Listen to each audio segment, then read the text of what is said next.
Assalamualaikum warahmatullahi wabarakatuh. Saya Melan Sapitri dari kelompok 10. Baik, di sini saya akan membahas tentang faktor individu dalam organisasi. Pembahasan yang pertama yaitu karakteristik individu dalam organisasi.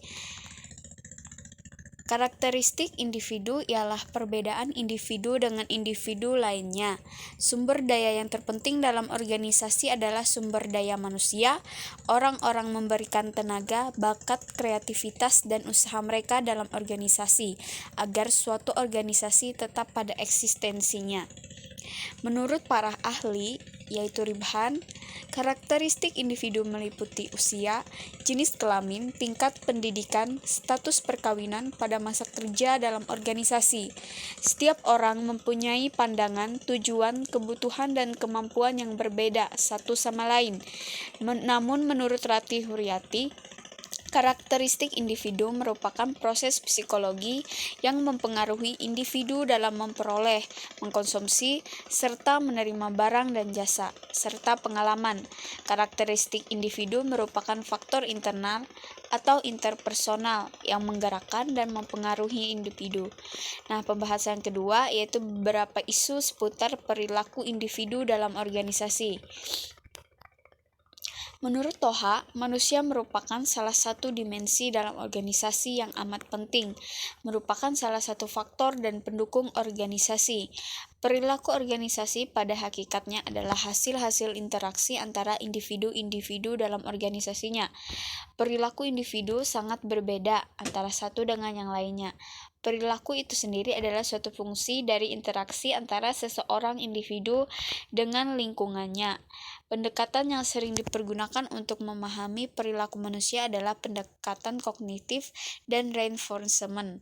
Kedua pendekatan tersebut dapat dilihat dari yang pertama penekanan, yang kedua penyebab timbulnya perilaku, yang ketiga proses, dan yang keempat tingkat dari kesadaran, dan yang kelima data. Selanjutnya, mengelola individu dalam organisasi. Sumber daya manusia, organisasi adalah terdiri dari individu-individu yang memiliki keragaman karakteristiknya. Dalam mengelola individu oleh seorang manajer organisasi tentunya tidak sama dengan satu arahan saja. Dengan adanya pengelolaan individu dalam suatu organisasi yaitu juga agar terlaksananya strategi yang direncanakan oleh organisasi akan tercapai secara efektif dan efisien. Pengelolaan yang baik merupakan pondasi bagi pengembangan setiap organisasi. Pengelolaan yang baik juga penting elemen penting untuk memastikan organisasi bekerja sesuai dengan kepentingan anggotanya. Salah satu faktor yang membedakan manajer yang sukses dalam setiap organisasi adalah kemampuan mereka untuk mengelola hubungan dan benar-benar memberikan yang terbaik bagi individu dan membuat suatu catatan kemajuan kinerja bagi mereka. Beberapa hal terkait dan perbedaan dan kekhasan individu yaitu yang pertama bakat dan kepribadian, yang kedua pendekatan nometik dan ideografik, aplikasi dan pengujian, kesetaraan serta refleksi. Baik, mungkin itu saja yang dapat saya sampaikan mengenai faktor individu dalam organisasi. Kurang lebihnya saya mohon maaf jika ada salah kata. Saya Melan Sapitri. Wassalamualaikum warahmatullahi wabarakatuh.